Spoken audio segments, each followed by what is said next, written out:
Evet, kaldığımız yerden devam ediyoruz sevgili seyirciler. Bestekar sanatçı Hanefi Gökhan kardeşimiz şimdi konuğumuz. Yine Dünya Uygur Türkleri Sosyal Yardımlaşma Derneği çatısı altında şehitlerimiz için güzel ve önemli bir çalışma başlattı. Sayın Gökhan hoş geldiniz. Hoş bulduk. Önce sizi tanıyalım. Hanefi Gökhan kimdir? İsmim Hanefi Gökhan. Osmaniye'de yaşıyorum. Hı hı. Efendim beste yapıyoruz. Bestekarlık yapıyoruz ve sanatçı olarak da konserler veriyoruz. Yalnız bu projemiz bir dernek çatısı altında değil. Orayı düzeltmek istiyorum. Peki, Onu tamam. düzeltmek istiyorum. Çünkü Türkiye'ye yayılan bir projemiz. Bağımsız yapıyoruz ama Türkiye'deki derneklerimiz bizlere yardımcı oluyor.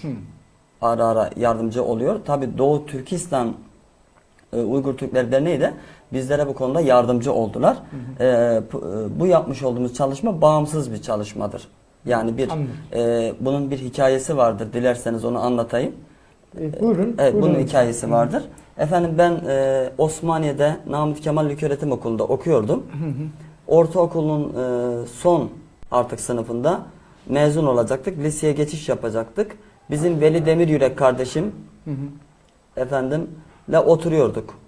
İşte sen büyüyünce ne olacaksın diye bana bir sual yöneltince ben büyüyünce müzikle ilgilenmeyi düşünüyorum dedim. Kardeşime sordum sen ne olmayı düşünüyorsun dedim. O da dedi ben uzman çavuş olup birkaç ay sonra da şehadet şerbetini içmek istiyorum dedi. Daha o yaşlarda. Ben de dedim ki sen uzman çavuş olup şehadet şerbetini içersen ben de sana ve senin gibi şehadet şerbeti içmiş şehitlerimize isimlerini yaşatmak için besteler yaparım dedim. 2016'da Hakkari Aktütü'nde Veli kardeşim sözünü tuttu, şehit oldu. Ve ben onu Samsun'da, o zaman Karadeniz bölgesindeydim, Samsun'da yaşıyordum. Samsun'da televizyonda gördüm. Ve direkt ortaokulun bahçesine şöyle bir anı defterimi açtım. Ve duygulandım. İlk eserimi Veli kardeşime yaptım. Sonra biz Osmaniye'mizin 268 şehidine eser yaptık. Sonra Türkiye'deki şehitlerimize eserler yapmaya başladık. Bu arada bu çalışmalarda, bu koşturmalarda bizlere eşlik edenler oldu. Tabii biz de Türk dünyası içinde tarihi şahsiyetleri tanıtmak için tarihi şahsiyetlerin üzerine eser yapıyoruz. O tarihi şahsiyetlerin üzerine eser yaptığımız için Türk dünyasından bir hayli sevenlerimiz, bizi destekleyenlerimiz oldu. Doğu Türkistan Uygur Derneği Başkanımız da Evet, tanışmanız nasıl oldu? Tanışmamız şöyle oldu. Ben Ferhat Erbey var bizim koordinatörümüz. Bu işlerde koordinatörümüz Ferhat Erbey var. O da şu an İç Anadolu bölgesinde bu konu hakkında çalışmalar yapıyor. Tabii biz onunla oturduk, başkanımızın çalışmalarına baktık. Gerçekten başkanımız bir Türkiye sevdalısı. Türkiye'yi çok seviyor. Evet. Yani her zaman al bayrağın, gök bayrağın yanında olduğu, gök bayrak al bayraktan ayrılamaz. Türkiye, İslam'ın, mazlumların, bütün mazlumların ve İslam'ın Türk dünyasının son kalesi olarak görüyor. Biz baktık, konuştuk. Bizde de bu noktada Karadeniz bölgesinde ben dedi eşlik ederim. Yani canımı bile bu işe koyarım dedi. Tabii Ferhat Erbey'in de benim koordinatörümüzün de bu çok hoşuna gitti.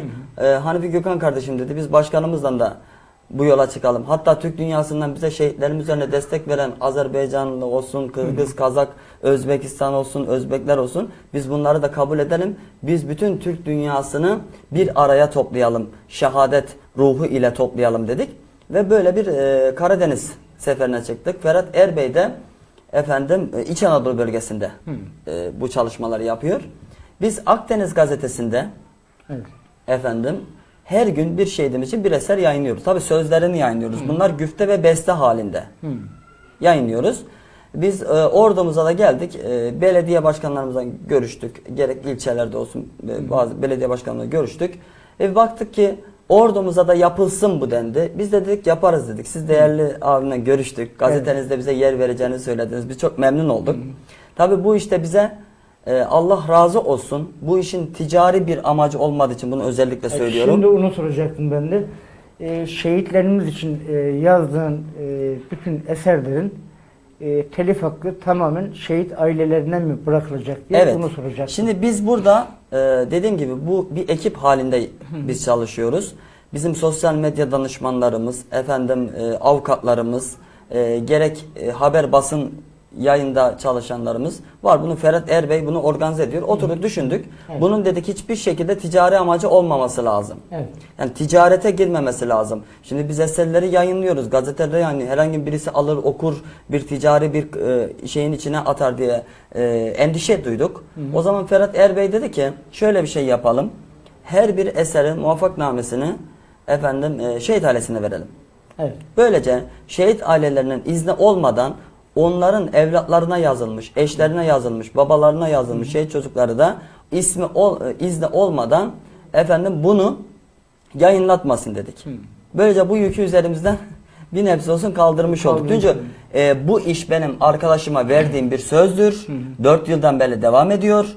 Türkiye'nin 81 vilayetinde bütün şehitlere yazılacak. Onun için hiçbir şekilde ticari olmaması gerekiyordu. Bu yolu seçtik efendim. Peki sevgili Hanifi, şimdi şehitlerimize şiir yazarken Evet. hani isim yazıyorsun ya. Evet, her isme bir eser O yazıyor. şiiri yazmadan önce şehit ailesine danışıyor musun? İşte böyle bir şiir yazacağım veya böyle bir eser yazacağım.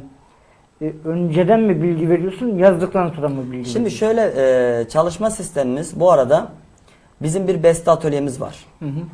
Atölyemizde aranjörlerimiz var, müzik yönetmenlerimiz var, ses hocalarımız, şan hocalarımız var. Bir atölye halinde çalışıyoruz. Evvela eserlerimizin ham halinde, yani eserlerimizin bir iskeletini çıkartıyoruz. Eserlerimi hazırlıyoruz. Evet. Sonra şehit ailemize gideceğimiz zaman bir kıtasını boş bırakıyoruz eserlerimizin. Bir kıtasını boş bırakıyoruz. Şehit ailemize gideceğimiz zaman telefon açıyoruz. Ferhat Bey telefon açıyor. Diyor efendim böyle bir niyetimiz var. Çok mutlu oluyorlar tabii ki. Onlar için yani 2 söz de yazsak onlar için çok büyük bir ödül oluyor. Evet. Biz diyoruz ki eklemek istediğiniz, Ferhat Bey diyor eklemek istediğiniz bir şey var mı? Hayatıyla, anıyla yaşanmak istediğiniz bir şey var mı? Bunu biz tabloya yazacağız, size hediye edeceğiz diyor. Onlar da şöyle de bir anısı vardı, onu da oluşturduk. Hemen orada boş bıraktığımız bir kıtayı tamamlayıp ailenin evine ziyaret ediyoruz. Evet. Tablomuzu aileye teslim ediyoruz. Muvaffaknamesini yani eserin telif hakkını aileye verdiğimiz zaman bir yazı veriyoruz.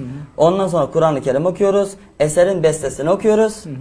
Ve böylece oradan ayrılıyoruz. Bu aynı zamanda bir geleneksel bir platforma dönüştü. Yani geleneksel oldu. Şu an Osmaniye'de bizim geleceğiz dediğimiz zaman ne yapacağımızı sormuyorlar artık.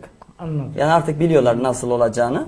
Biz bu şekilde eserlerimizin, tabi bunları ben hayat hikayelerini araştırıyorum. Yakın arkadaşlarıyla konuşuyorum. Detaylı araştırma yapıyorum bu konuda. Peki bu proje için herhangi bir sosyal medya hesabı açtınız mı?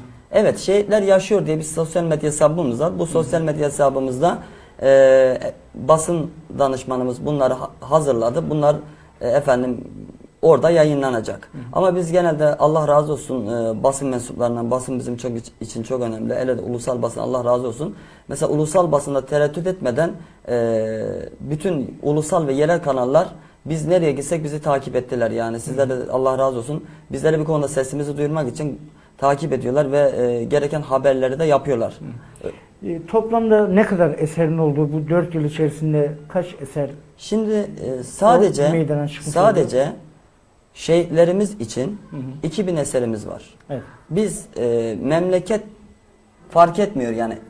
Memleket hangi memleket olursa olsun biz elimize listelerimizi aldığımız, ulaştığımız listelere direkt başlıyoruz. Yani ben şu an günde atölyemizde, tabi beste atölyemizde her gün 4 ve de 5 eser yani yayınlansa da yayınlanmasa da yazılıyor.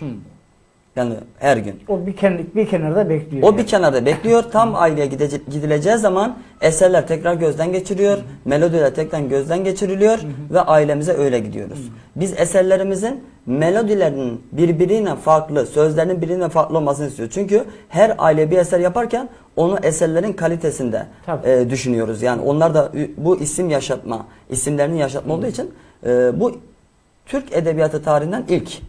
Anladım. Şimdi mesela diyelim ki Ordu Büyükşehir Belediyesi işte sizin bu faaliyetlerinize destek vermiş. Ben aynı çalışmayı biz Ordu içinde yapmanız için bir beklenti içerisine girmişler. Yani örnek verecek olursak, siz orduda gelip bu faaliyete başladığınız zaman, mesela diyelim ki bizim işte 800-900 tane Evet. hem polis hem asker şehidimiz var. Evet. Bütün şehitleri yazdıktan sonra mı ordudan çıkıyorsunuz? Şimdi bu işte şöyle bir yol izliyoruz. Biz şimdi bütün Türkiye'de bir köşe açacağız. Şehitler yaşıyor köşenin ismi. Bu açtığımız köşeyi eser yollayacağız. İşte haftalık eserler yollayacağız. Haftalık eserler yolladık. Belli bir zaman geçti. Evet. 3 ay gibi 4 ay gibi bir zaman geçti. Biz işte ordumuza telefon açacağız. 3 ay 4 ay zaman geçti. Bu eserlerimizi bir tablo haline getirelim. İsterseniz bunların seneye devriyesi gelmiş olan veyahut da tespit ettiğiniz evlerde biz bunun dağıtımına geçelim. Şimdi gazetede girince eserin yayınlandığı zaman bizim kayıtlanmış oluyor. Yani eser gazetede resmi bir hale gelmiş oluyor. Böylece bizi bir noter işleminden kurtarmış oluyor gazete. Anladım. Peki son olarak bir de şey sorayım size. Dün de sohbet etmiştik. Evet. Mesela her şehrin bir şehitlik Anıtı mertebesi vardır, anıtı vardır. Evet. Örnek de vermiştim. İşte mesela bizim Ayvaslı'da Ayvaslı şehitliğimiz var. Evet. Ayvaslı ilçemizde. İşte Bayburt'ta Kop şehitliği var. Erzurum'da Aziziye tabyaları var. Örnek yani. Evet. Her ile sembol olmuş bir anıt var. Buradaki şehitlik anıtları ile ilgili Türkiye genelinde bir çalışma düşünüyor musunuz? Şimdi şöyle biz düşünüyoruz. Biz 81 vilayetin, 81 ilin kahramanları vardır. Her ilin bir kahramanı vardır. İşte bu her ilin kahramanlarını ve bütün şehitlerini ortak eser yapmayı düşünüyoruz. Ortak eser olur. Yani şöyle bir şey. 81 vilayetin mesela işte şu örnek vermek gerekirse Kahramanmaraş'ın Sütçü İmamı var. Evet. İşte Osmaniye'nin Rahime Hatun'u var. Mesela bu isimler üzerinden bir eserler yapıp mesela ordunun tamamı şehitlerini kapsayan, ordunun kahramanları ve ordu şehitlerini kapsayan eserler. Bunları tabi biz belediye başkanımızla söyledik.